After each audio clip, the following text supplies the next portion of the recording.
la carboneutralité, ça se fait en 3 étapes, si vous voulez. Donc, dans un premier temps, il faut être conscient que nos activités quotidiennes émettent des émissions de gaz à effet de serre.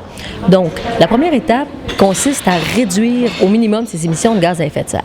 Mais si on veut atteindre la carboneutralité, donc c'est-à-dire avoir un bilan neutre sur le climat, les émissions résiduelles, c'est-à-dire celles qui sont non compensables ou non réductibles, doivent être compensées par l'achat de crédits compensatoires de carbone.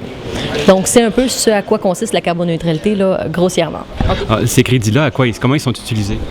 En fait, les crédits sont utilisés, l'argent qui va servir d'investissement pour mettre en place des projets en efficacité énergétique et en énergie renouvelable pour remplacer de façon générale l'énergie qui provient de la combustion de combustibles fossiles, donc de pétrole.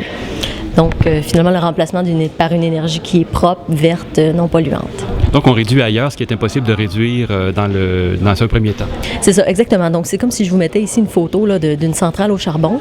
Donc, qui a un investissement, finalement, qui va permettre d'éliminer cette centrale au charbon-là et de la remplacer, par exemple, par un parc éolien ou encore comme dans le cas du Festival de jazz, des microcentrales hydroélectriques. Et pourquoi vous êtes-vous intéressé particulièrement au Festival de jazz ou au Festival d'été en général? Planétaire, depuis ses débuts, travaille au niveau de la compensation des émissions et de la réduction également pour différents événements.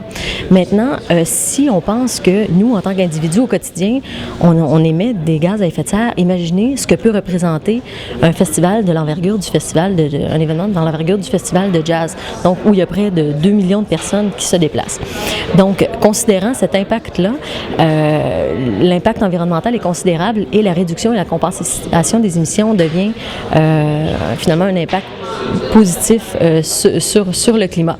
D'autant plus que le Festival international de jazz de Montréal est une plateforme intéressante pour sensibiliser et propager un peu, si vous voulez, la bonne nouvelle, donc c'est-à-dire de sensibiliser les différents organisateurs d'événements, mais également les festivaliers et le grand public à l'importance de réduire leurs émissions de gaz à effet de serre, donc leur impact sur le climat.